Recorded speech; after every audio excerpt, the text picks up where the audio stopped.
Então, abra sua Bíblia em João 10, 10. Amém? João 10, 10. A palavra de Deus é o seguinte, que o ladrão, ele vem somente para matar, roubar e destruir. O ladrão vem para matar, roubar e destruir. E Jesus fala, mas eu vim para que tenham vida e vida em abundância. Antes disso, coloque a mão no seu coração e repita comigo. Nesta noite, eu abro o meu coração para receber da verdade do Senhor, da palavra dele. Espírito Santo, fala comigo. Gera em mim um coração ensinável para que eu possa ter os meus olhos abertos e a minha vida transformada em nome de Jesus. Olha o que a palavra de Deus fala. Que o ladrão, o diabo, o inimigo, ele vem para matar, roubar e destruir. Pronto. Não tem outra função. Ok? Se você pensa, se você imagina, se você pensa, se você imagina que qualquer coisa que aconteça na sua vida, que venha para roubar, matar e destruir vem de Deus, esquece. Isso não é de Deus. Isso vem do inimigo. Porque Jesus fala assim, ó, mas eu vim para que tenham vida e vida em abundância. Então vamos lá, que vida é essa? Por que ele repete? Tenham vida e vida em abundância. Só poderia dizer assim, para que tenham vida. Você está vivendo. Mas viver, simplesmente viver por viver, tipo aquela música assim, deixa a vida me levar, a vida leva eu, esse não é o padrão de Deus. O padrão de Deus, o padrão de Jesus, ele veio e foi para isso, para que eu e você vivamos de forma, tenhamos uma vida abundante. Digamos, você tem um trabalho, você tem um emprego, e lá no seu trabalho, lá no seu emprego, está tendo algum problema, né? Você está atravessando por algum problema no seu trabalho. É essa vida que Deus quer para você no seu trabalho? Não. Né? Às vezes o chefe está perseguindo, alguém está falando mal de você. É essa vida? Não, não é essa vida. Ok? Você está nos seus estudos. Seus estudos estão com um problema, você está correndo demais, estudando, e aquilo virou peso e fardo. É Deus que quer isso para você? Não, também não é Deus. Né? Alguma coisa. Aí, na sua família, você está com problema com filhos, enfim. É isso que Deus quer para você? Não, isso não é vida em abundância. Né? No seu casamento, você casou, 1 ano de casado, 2, 3, 4, 5, 10. Alguns falam assim, tem a crise dos 7 anos. Eu tive a crise do 7, do 5, do 3. Eu tive uma punhada de crise, mas Deus, o Senhor mudou a minha vida. Nós temos crises, né? Mas é isso que Deus quer? Deus quer que você deixe a vida te levar, a vida leva eu? Não.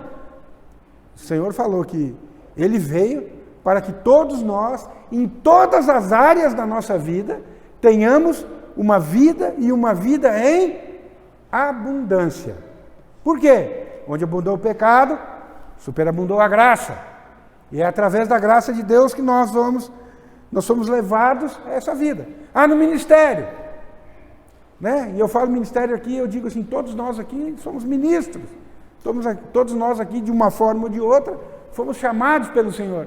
Mas a célula não cresce, a igreja não avança. É essa vida que Deus quer para a igreja? Não, não é. Ele quer uma vida e uma vida em abundância. Mas muitas vezes, para que essa abundância se materialize, nós temos que, muitas vezes, nos revoltar, abre aspas, com determinadas situações da nossa vida. Há um tempo atrás, eu já contei isso aqui, às vezes até está me ouvindo, né, pelo YouTube. Eu orei por um irmão, pai de santo, macumbeiro. Esse dia até eu olhei, só mas tá no Facebook dele, tá lá com o pai de santo. Aí eu fui ver, né, a explicação que me deram. Eu disse, não, já criou, tem 4, 5 Facebook, o velho homem. E não consegue apagar quando não lembra a senha. Aí quando não lembra a senha, cria outro. Não, mas ele está firme. E um belo dia, ou melhor, uma bela madrugada, eu me levantei. Eu não sei se isso já aconteceu com vocês. Eu me levantei e orei ao Senhor. Orei por toda uma série de pessoas. Eu disse assim, eu não aceito todo espírito de feitiçaria, de macumbaria, cai por terra agora em nome de Jesus, eu não aceito na vida do fulano, do Beltrano, tal. Bom, 15 ou 20 dias depois, um mês, não sei quanto tempo foi, eu sei que foi rápido. Eu recebo informação que essa pessoa está participando de uma célula. Aí tiraram uma foto e mandaram, olha na célula, fulano, olha aqui fulano na célula. Passou mais outro, tirou outra foto, pá, olha aqui fulano na célula. Olha aqui, 3, ó, fulano agora vai batizar. Então, determinadas situações da nossa vida, você tem que lembrar que o Senhor veio para que você tenha vida e vida em abundância no seu trabalho, na sua família, no seu casamento, em todas as áreas. Essa é a abundância que o Senhor quer, em todas as áreas. Mas muitas vezes nós temos que dar primeiro passo, é nosso. Se você analisar os milagres que o Senhor faz, normalmente tem um pequeno ato de fé de todo mundo que recebeu do Senhor. Pequeno ato de fé. Da mulher hemorrágica aqui, ó, se eu tocar somente na hora, ouvindo fulano que Jesus vinha, disse, creu que seria curado. Jesus veio para que você tenha vida em abundância em todas as áreas da sua vida, mas eu não estou vendo. Não, você não vai ver, deixa eu te falar. Você não vai ver, porque quem tem fé não vê. Quem tem fé crê. E fala. Né? Então, nós temos que gerar no nosso coração, pedir para que o Senhor gere uma santa indignação em nós. O que é uma santa indignação? Um santo inconformismo. Eu não me conformo com essa situação. Hoje eu estou te dizendo, presta atenção. O Senhor veio para que você tenha vida e vida em abundância.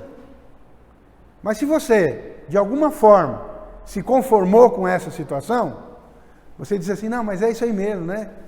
Toda empresa, todo trabalho tem crise, todo relacionamento de pai e mãe tem crise, todo ministério tem crise, então eu vou ficar na crise. Todo casamento tem crise, então eu vou levando, uma hora vai passar. Não vai. A tendência é ficar ruim se você não se revoltar, abre aspas, não se indignar no seu espírito e tomar uma atitude. Ah, pastor, mas não é pela graça mediante a fé? É, o simples fato de você tomar uma atitude, crendo que Jesus vai transformar, que vai mudar, você está agindo pela fé. E a graça vem. É pela graça mediante a fé. Né? Vou repetir, olhem os milagres na Bíblia. Olhem como que aconteceu. A grande maioria dos milagres. Existe um ato, uma ação de alguém que se transforma num ato prático de fé. Ah, se eu comer as migalhinhas do pão aqui, vai dar certo o que eu quero. Isso é fé. No Velho Testamento, como é que os homens de Deus se indignavam com situações? Você sabe? Alguém se lembra como é que os homens de Deus no Antigo Testamento se indignavam? Mostravam sua indignação com determinada situação? Só a Bruna que não pode falar porque ela escutou hoje. Eles rasgavam as vestes. E mais ainda, colocavam uma cinzinha. Ah, não, eu estou vendo. Rasgava. E cinza sobre o corpo. Mostrando a sua indignação em relação àquela determinada situação. Eu não concordo com isso. Né? Mas o que é você se indignar? Vamos falar uma palavra um tanto quanto poética, né? Quando você se indigna com uma determinada situação, essa indignação, ela não é natural. Ela não pode ser natural. Nós estamos falando aqui de uma indignação espiritual. Porque você crê em determinada área na palavra de Deus e você confessa ela. Né? Não vai se indignar, sair brigando com todo mundo. Eu estou indignado com a situação do país. De 4 em 4 anos, todo mundo se indigna. Não se indigna? E aí nós vamos lá e depositamos um voto na urna. Mas quanto mais conhecimento parece que o homem tem no mundo natural, pior fica a coisa. Não é? Você vai lá depois, não, estou indignado com a situação. Fulano, eu me indignei durante muito tempo, votei durante muito tempo num determinado grupo, né? Eu ainda novo, com 18, 19 anos, pensando que eu fosse mudar o mundo. Aí depois foi descobrir, o tempo revelou isso, que esse grupo era o maior, entendeu? Era o pior grupo que já tinha. Mas nós acreditamos. A nossa tendência, porque senão você não age. Né? A indignação, presta bem atenção, a indignação que eu estou falando é uma indignação espiritual. Vou te falar assim, por exemplo, olha, eu estou vivendo eu estou vivendo a situação de pobreza na minha vida. Aí você pega, visualiza a situação que você está vivendo, e você pega a palavra de Deus e diz assim, pois é, mas a palavra de Deus fala que Jesus, sendo rico, ele se fez pobre, para que eu nele me tornasse rico. Eu não concordo com a situação que eu estou vivendo. Eu sou abençoado. O Senhor vai me prosperar enquanto eu descansar. Eu vou pedir para Ele e vou descansar. Enquanto eu pedir e descansar, Ele vai fazer na minha vida, porque Ele é poderoso para fazer muito mais do que eu possa pedir ou imaginar. Isso se indignar espiritualmente. Pessoas que são capazes de se indignar, elas mudam circunstâncias. Algumas mudam circunstâncias naturais, outras, que são circunstâncias que realmente nos importam, mudam circunstâncias espirituais. Porque quando nós mudamos circunstâncias espirituais, nós mudamos circunstâncias naturais. Mas quando nós mudamos circunstâncias naturais, não quer dizer que nós vamos mudar circunstâncias espirituais.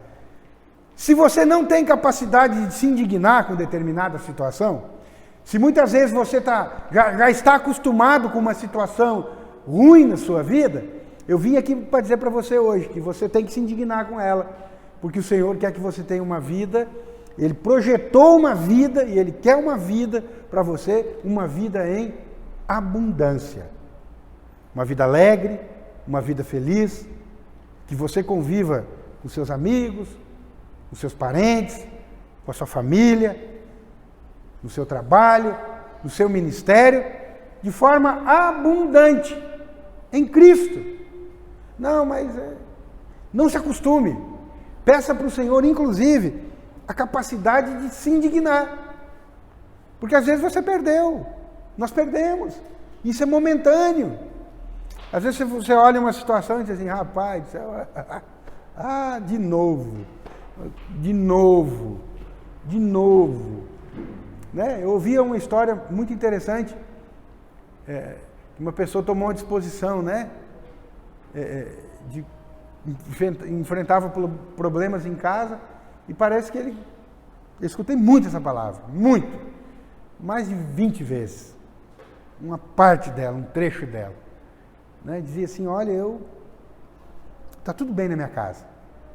Quando eu estou trabalhando, está tudo bem, eu estou trabalhando, não tem problema, mas parece que quando eu ponho o pé dentro de casa,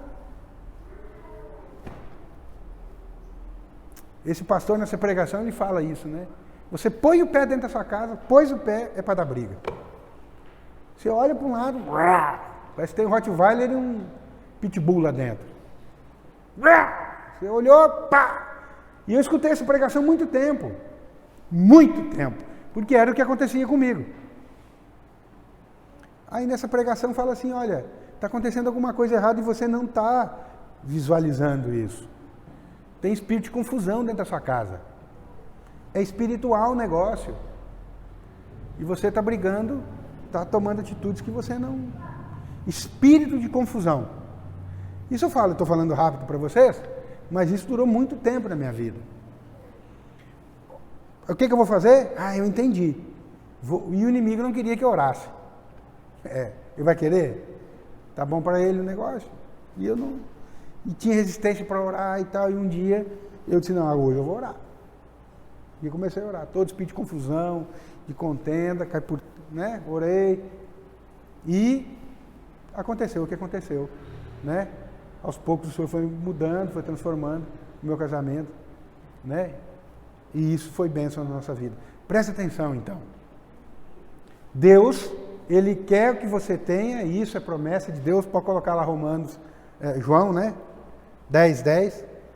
Deus quer que você tenha uma vida e uma vida em abundância, e essa abundância, ela diz respeito a todas as áreas da sua vida. Qual que é o nosso padrão? Até para se indignar. Nosso padrão até para se indignar é Jesus. O que? Jesus se indignou? Jesus ficou brabo? Jesus alguma vez ficou muito ofendido? Indignar é assim, você olhar aquela situação e você fica contrariado. Você fica descontente com aquela situação. Você fica descontente, você não concorda. Você fica desagradado, insatisfeito com aquela situação. Indignado é isso. Jesus ficou. Demonstrou claramente isso, tanto é que, ao ser escrito o livro de Marcos, é relatado isso. Marcos 10, 13 e 14. Presta atenção aqui em mim, tá bom? Se indigne com qualquer outra situação que tira você do foco da palavra. Então, Marcos 10, 13 e 14. Então, lhe trouxeram algumas crianças para que as tocasse. Mas os discípulos os repreendiam. Jesus, porém, vendo isto, o que está escrito lá? Jesus, porém, vendo isto, indignou-se. Vou dar uma chave para você. Se você estiver indignado com alguma situação, junta aí, vai dar 15, 20 reais para cada um. Assina a Bíblia Oliver Tree. Deve ser hoje uns 90 reais, 100 reais. Dá para 5 assinaturas. E aí você se indigna com a situação que você está vivendo e estuda lá um versículo da palavra de Deus. Você acessa independente dos outros. E aí você cresce. Quando você clica, eu fiz isso hoje, você clica na palavra que fala que Jesus indignou-se. Quem que se indignou? Jesus. Tranquilo, de boa, mas ele se indignou com aquela situação. O que está relatando ali? As irmãs normalmente gostam de falar isso, porque deles é o reino. Jesus se indignou. Jesus se indignou com o quê? Deixa as crianças virem aqui. Vocês ainda não entenderam que vocês têm que ter o coração deles? Mais ou menos assim. Ei! Se chegar e falar para qualquer um dos meninos, toma aqui que Jesus vai vir aqui agora. Faz isso, eles fazem. Se você chegar para um menino e dizer assim, filho, fica tranquilinho, sua mãe, seu pai vai ser curado, ora com ele, aí ora, pau quebra. Entendeu? Então, o que significa quando fala que Jesus indignou-se? Ele ficou muito ofendido. Né? É lá do grego, agnacteu. Jesus ficou muito ofendido, descontente, desagradado, insatisfeito com aquela situação de ver os apóstolos, os discípulos. Olha quem? Discípulos. E aí você fala assim, tem discípulo que é discípulo, que anda com a gente, que muitas vezes não entendeu as coisas. Por que tem que ter o coração ensinável? Para aprender. Né? Tem que ter o coração ensinável para aprender. Ei! Vocês estão andando comigo aqui, sou Jesus, Filho de Deus. O coração que tem o reino de Deus, que vai entrar no reino, é o coração dessas crianças. É esse coração que eu busco. Os discípulos não tinham entendido a importância das crianças no reino. E Jesus falou, olha, presta atenção, pode deixar eles virem. Mas teve uma outra palavra, passagem da palavra, que fala dessa indignação do Senhor, Marcos 3, 1, 15. Jesus então indignou-se, né, com aquela situação. Não, presta atenção. Presta atenção. De novo, entrou Jesus na sinagoga e estava ali um homem que tinha a mão ressequida, que tinha ressequido uma das mãos. E estavam observando a Jesus para ver se o curaria em dia de sábado, porque em dia de sábado não poderia curar. E os caras ficaram olhando assim, ó, será que ele vai curar? Será que ele não vai curar? Será que ele vai curar? Será que ele não vai curar? É sábado, sábado não pode curar, é proibido. A fim de o acusarem, porque se ele curasse a pessoa, iam acusar ele, está descumprindo a lei, está curando em dia de sábado. E disse Jesus ao homem da mão ressequida, vem para o meio. Então lhes perguntou, é lícito nos sábados fazer o bem ou o mal? Perguntou para o povo que queria acusar ele. E aí, meu Deus, eu quero essa sabedoria. Sem briga, sem discussão, sem nada. Vem cá. Ok? É lícito, é legal, é correto no sábado fazer o bem ou fazer o mal? Salvar vidas ou tirá-las? Ninguém respondeu nada. Acabou qualquer argumento. Acabou qualquer argumento de quem queria acusar Jesus. Mas eles ficaram em silêncio, olhando ao redor. Olha o que aconteceu. Olhando ao redor, Jesus, olhando ao redor, indignado. Indignado porque às vezes você fala.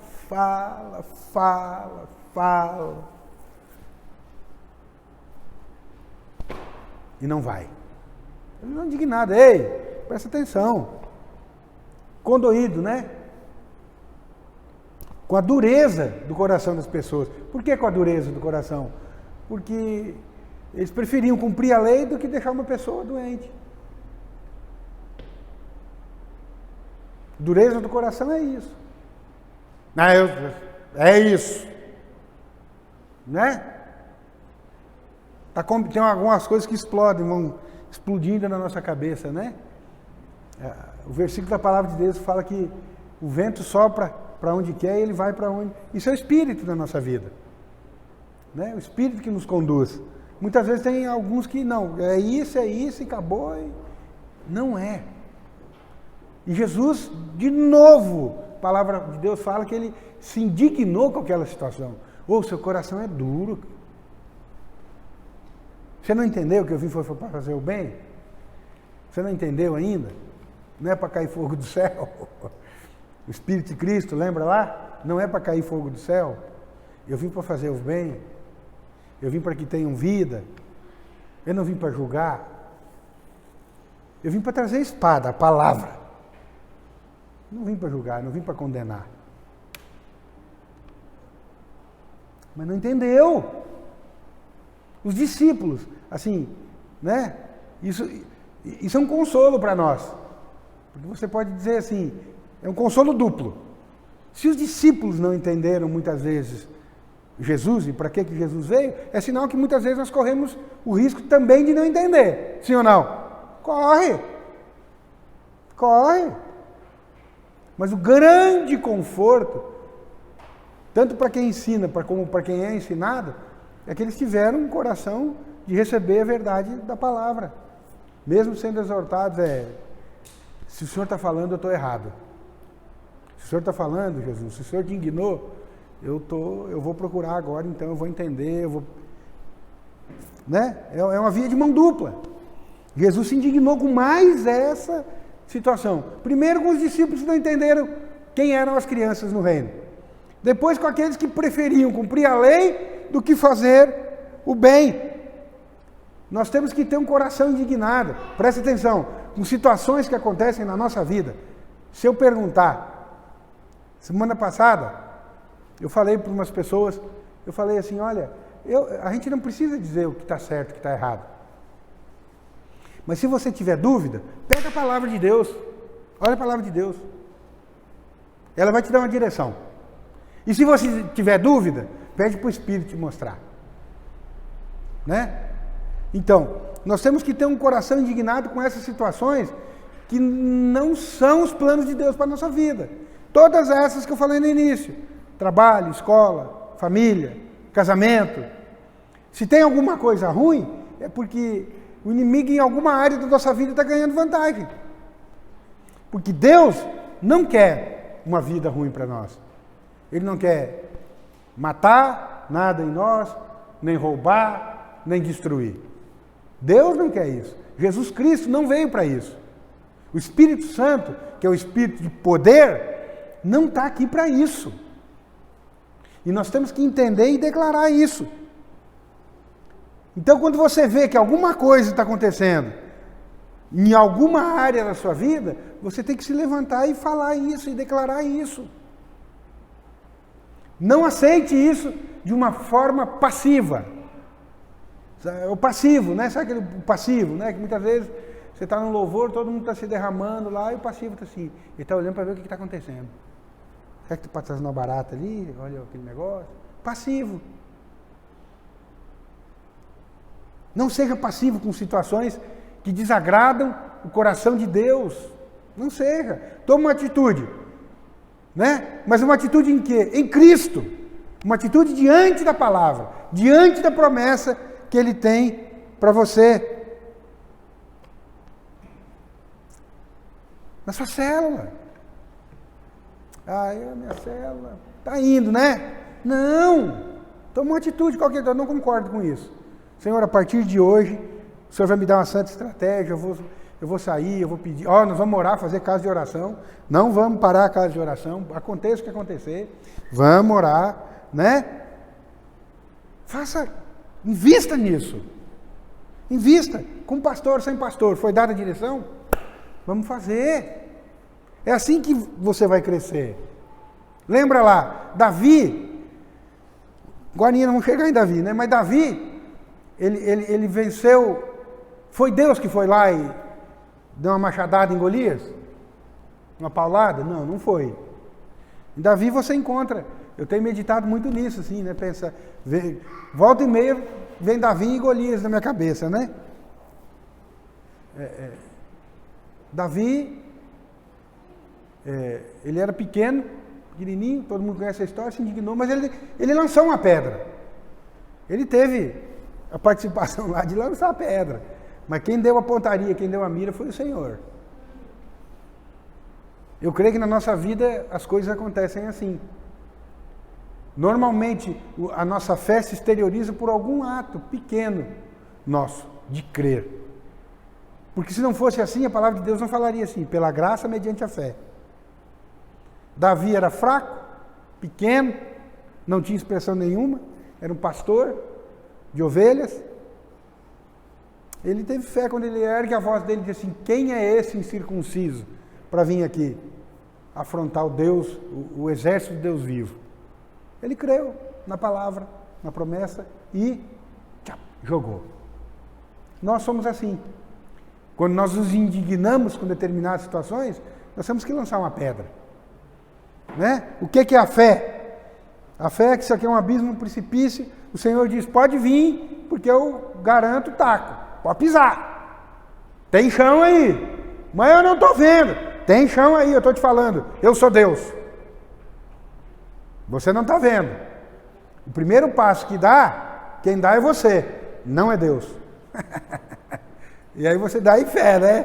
Com o olho fechado, com o olho aberto, você dá o passo. Vendo aquele abismão lá. Quando você vê alguma coisa, trancou o seu pé. É o chão que Deus colocou. Isso é fé. Você nem merecia. E aí é graça. Mas Ele colocou o chão depois de tudo de errado que você fez. Fiz tudo errado, xinguei, brinquei, magoei, ofendi. Tem uma história que alguns contam, que é uma coisa bem, né, bem do mundo, assim, olha, nós vamos passar por alguns problemas, inclusive de ofensa e falta de perdão.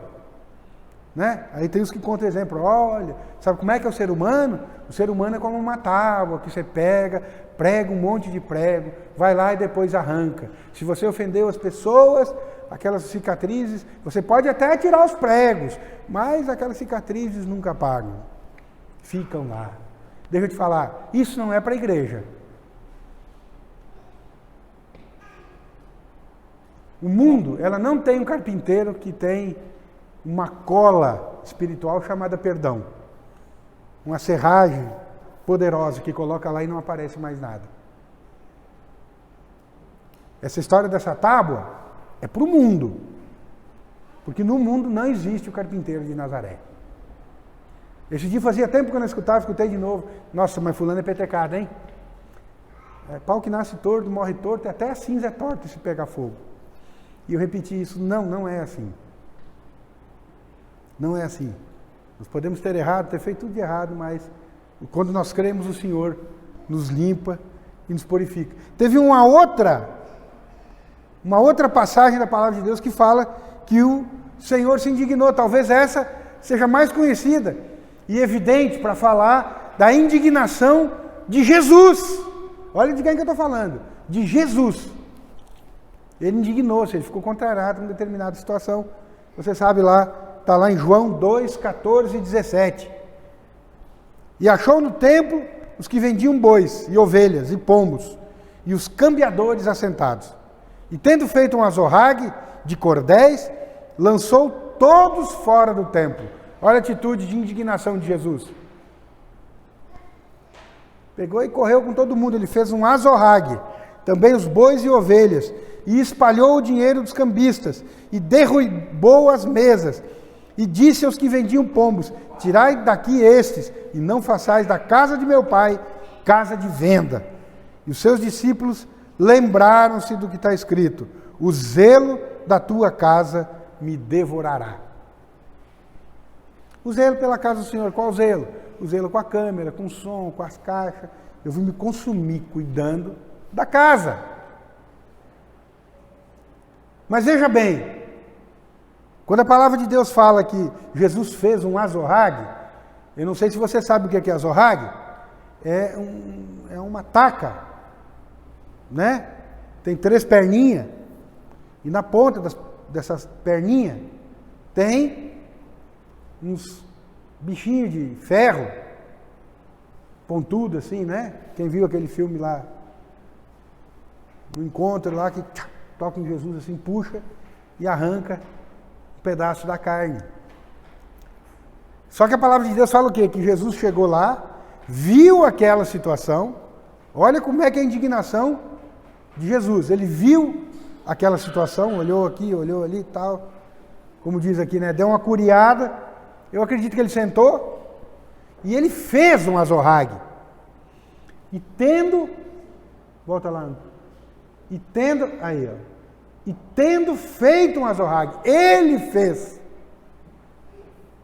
Então, se a pessoa está muito nervosa, agitada, querendo quebrar tudo, moer, não dá conta de fazer um azorrague, porque você tem que trançar ele.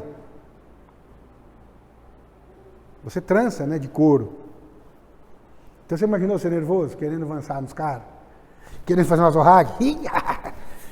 Você não dá conta. Jesus tranquilamente fez um azorrague. Ele fez. Eu imagino Jesus olhando assim, né? Uma meia hora, 1 hora, foi tramando, arrumando. Se é nós, com azorrague, sem azorrague, agora o pau quebra aqui. Não é assim? Isso nós temos que pedir para o Senhor. Mas ele fez, e ele repeliu aquilo que ele não achava, isso aqui não é certo. Ele indignou-se com aquela situação. Essa indignação, ei, presta atenção, essa indignação que eu estou falando é a indignação no Espírito, diante daquilo que contraria a palavra de Deus. Não vai fazer chibata aí para bater nos outros. Entendeu? A indignação no Espírito. Eu não aceito isso, porque isso contraria a verdade da palavra de Deus. Por que eu estou passando o Salmo 91 para você? Para você confessar, olha, eu estou te dando, eu estou te falando o que você tem que fazer e estou te dando a ferramenta. Eu posso fazer por você? Não posso. Eu não posso. É assim, amaria fazer, né? Diante de várias circunstâncias, às vezes ir na casa de cada um de manhã cedinho, pegar o bichinho acordando lá. Levanta, Bilu, levanta! Morar aqui, fulano, Bradock, não sei qual é o nome, né? fulano, acorda, vamos orar, vim aqui para confessar com você. Eu não posso fazer isso. Então eu estou te falando diante da palavra de Deus, eu estou te falando o que você precisa fazer para mudar essa situação. E depois nós vamos orar, para que o Senhor nos dê essa santa indignação, para que você não se acostume com situações ruins da sua vida, porque essa não é a vontade de Deus. Então eu estou te falando o que você tem que fazer e estou te dando a ferramenta. Agora, se você vai usar essa ferramenta ou não, ela só depende de você, não depende de mim. Mas deixa eu te falar uma coisa, o fato de você usar ela, só esse fato de você usar ela, mostra fé em você. Quando que eu tenho que fazer isso? A hora que você quiser, no banheiro, no chuveiro. Eu amo chuveiro, o Senhor fala demais comigo no chuveiro. Né? Coloca lá, cola lá assim, no chuveiro, assim, fala. Né? Eu não sei o que você vai fazer. Só um dia, só agora durante a semana, que é a semana do culto, que eu escutei a palavra, aí eu vou fazer isso. Não! Sempre. Mas tem outras palavras. Tem outras que você deve aprender a orar, né? Declarando a verdade da palavra de Deus. Então Jesus aqui se posicionou, né? De uma forma bem explícita. Moisés, a palavra de Deus fala que também Moisés se indignou com o que estava acontecendo com o povo dele, com o povo hebreu. E ele matou uma pessoa. Eita, ninguém indigna nesse ponto, não. Mas aí descobriram. E aí Moisés teve que fugir. Foi uma indignação de Moisés? Foi. Ele descobriu assim, eu fui chamado de Deus para libertar o povo. Só que ele entendeu que ele tinha que libertar o povo, acabando com a opressão, brigando, e não era desse jeito. Mas ele agiu, ele se indignou. Ainda que eu ande pelo vale da sombra e da morte, o Senhor está comigo. O Senhor estava com Moisés. Né? Ele se indignou diante dessa situação. A indignação de Davi também, né? Que eu acabei de falar para vocês.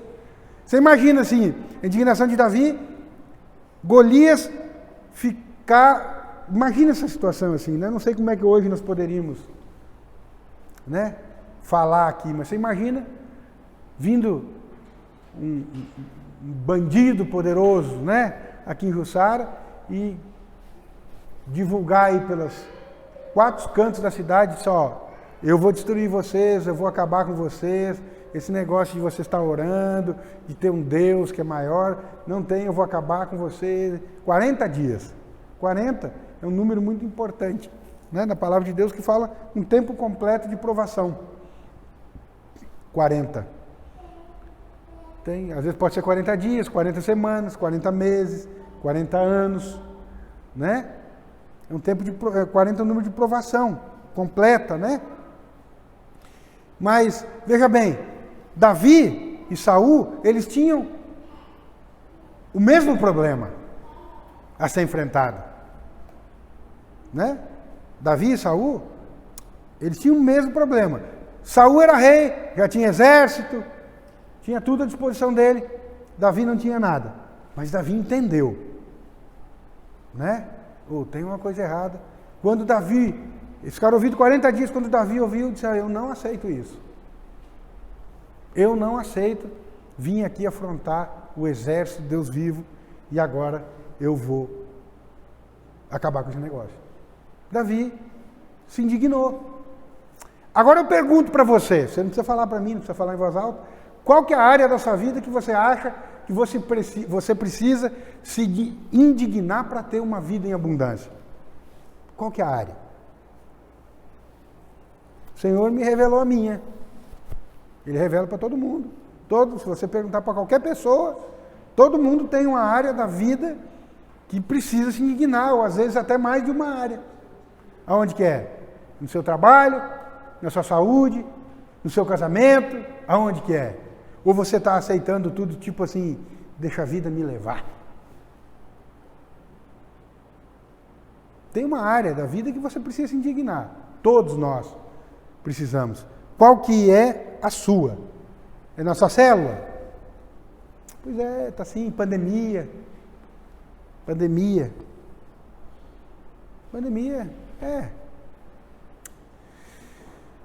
Pandemia não é de Deus.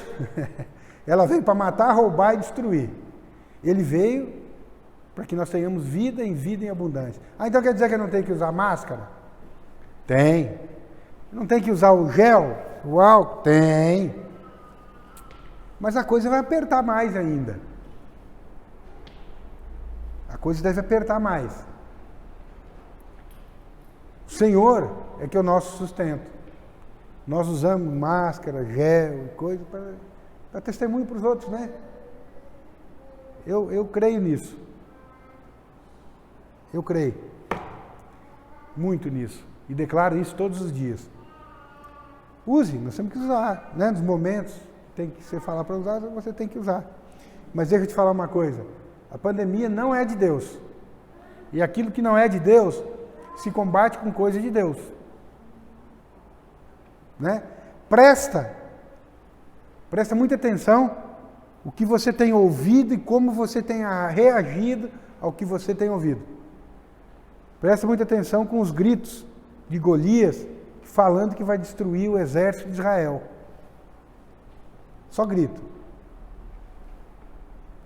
Entenda, né? Isso que eu estou falando. Ah, mas e a minha célula? Se indigne com a situação que está acontecendo na nossa célula. Eu acho que é uma chave boa. Senhor, eu não concordo com isso. O Senhor vai falar que nós vamos crescer e multiplicar. Mas aí você só está num ritmo. Não, a partir de hoje não, Senhor. É o Senhor que vai mudar, é o Senhor que vai transformar, eu vou sair, vou conversar, vou ligar para as pessoas. Eu só mando mensagem, agora eu vou ligar, vou conversar, vou chamar. Indigne-se. O que é? É no seu estudo? Nossa, negócio. Eu penso, é óbvio, Deus nos deu o livre-arbítrio. Eu sempre penso e reflito nas coisas que acontecem no meu trabalho, né? Na minha família, nas minhas coisas, mas eu peço sempre para o Senhor me mostrar de alguma forma o que eu tenho que fazer. E Ele mostra. Normalmente, é uma coisa que nós falamos, né? O pastor tem a mania de falar isso, assim. Mania não, é a verdade da palavra de Deus. Fica em paz. Vai resolver. Escreve aí, Antônio. Crê tão somente. Em momentos de tribulação na nossa vida, nós temos que só fazer uma coisa. Crê tão somente. Não temas. Não temas. Tem mais outras vezes que aparece, né? Não pode deixar sair. Crê somente. Porque é assim, não sei se você já parou para meditar nessa palavra. É pela graça mediante a fé. É pela graça. Você não merece e você recebe.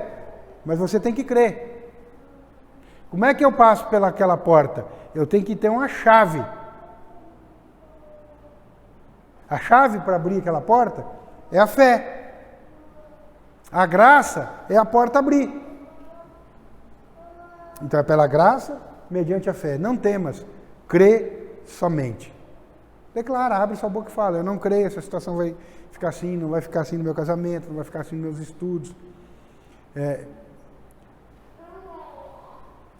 99% dos nossos problemas é o inimigo que coloca. Mas tem 1% que nós muitas vezes decidimos carregar coisas que nós não precisamos. Coisas que nós não precisamos. Quem que acompanha o nosso irmão da Chileno Vergara? Daniel acompanha, tem mais alguém que acompanha? Então, se você não acompanha, acompanhe ele lá. Estou dando uma ordem para você, se eu puder dar. Acompanhe, você vai ver o último testemunho dele, que ele fala do casamento dele. Você quer crescer e quer ser edificado? Olha lá o testemunho dele. Não vou falar. Mas publicou ontem. Olha lá. Se você tiver com problema no seu casamento, olhe lá e interprete os dois lados da moeda. Que você vai crescer. Né? Vivendo a palavra de Deus. Você está com problema onde? Nas finanças? Deus dá quando você descansa. Não temas, crê somente. Tem que se indignar com a situação? Tem. Às vezes você se indigna, faz um punhado de coisa e nada dá certo. E o Senhor te dá. Mas Ele viu o seu coração. Olha, vai dar certo.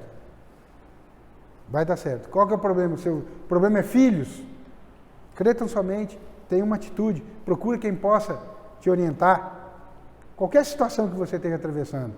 Tanto eu como a Bruna estamos aqui. E é isso que eu ouço dos meus pastores. Olha, se precisar, eu estou aqui. Não deixe o orgulho, o ego, seja lá qual é o nome que você dá, justiça própria, atrapalhar você nessa caminhada. Indigne-se com a situação. Ore. Peça para o Senhor para Ele te mostrar, né? Às vezes a gente pensa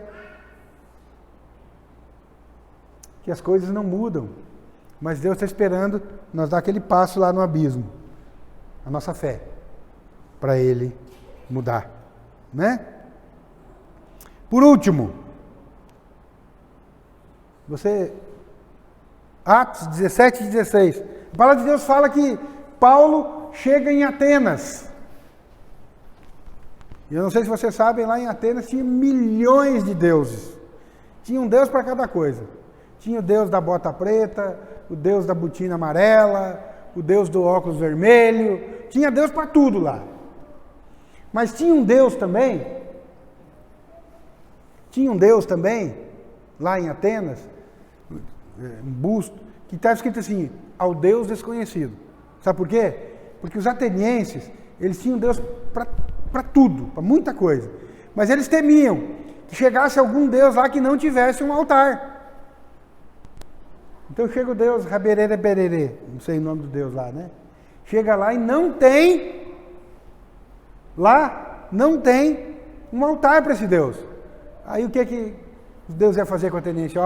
Não tem um altar aqui para mim agora, então agora eu vou mandar um enxame de marimbondo. Então tinha lá, o altar ao Deus desconhecido. Paulo chega e olha aquela situação, disse, que é isso? Olha, esse povo é muito idólatra. Esse povo está...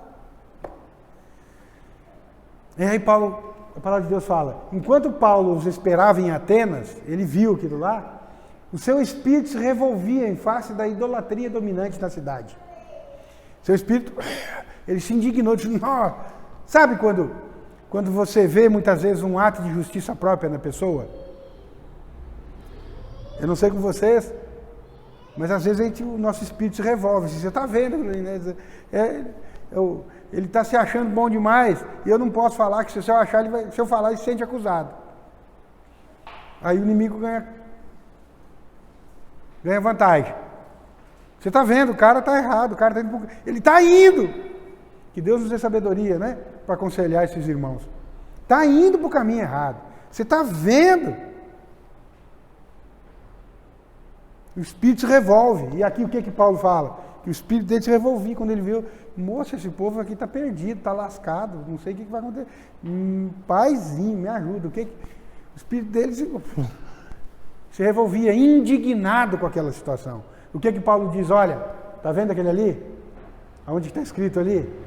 Ao Deus desconhecido, eu vim para falar para vocês desse Deus que vocês não conhecem. O Deus Todo-Poderoso. Yahvé. E Deus deu sabedoria para Paulo. Então todos nós temos uma situação. Qual que é? O que você precisa mudar? Eu confesso para vocês que eu preciso mudar e o Senhor até já falou isso comigo. Né? Em várias áreas, todos nós precisamos mudar. Aquele que diz que não precisa mudar é mentiroso. Porque todos nós precisamos. Em muitas áreas. Eu gostaria então que você ficasse de pé. E eu quero falar para você que hoje o Senhor vai mudar alguma coisa na sua vida. Mas aquilo que você falar, aquilo que você disser, Senhor, eu quero que o Senhor mude. Né? Sonda-me. Não, mas eu acho, às vezes, irmãos, às vezes pode acontecer que você ache que não tem nada para mudar. Pode acontecer. Você se acha muito bom, você é uma boa filha, um bom filho, um bom marido, uma boa esposa, você tem feito tudo correto, é o outro que tem errado, ou é a outra que tem errado, você se acha muito bom e você acha às vezes que não precisa mudar, que está tudo tranquilo. Mas se isso eventualmente acontecer, o que você fala? Senhor, que teu Espírito me sonde, sonda-me. Né? Lembra lá da música, sonda-me, Senhor. Peço para o Senhor, me sonda, me fala, teu Espírito fale comigo. Porque eu quero ser mudado, eu quero ser transformado. Eu não aceito essa situação do jeito que está. Eu quero que o Senhor me mostre, no meu casamento, na minha família, no meu trabalho, qualquer área da minha vida. Eu quero que o Senhor me muda. Às vezes até o Espírito já falou com você. Durante a pregação, o Espírito já falou com você, olha, eu tenho que mudar isso.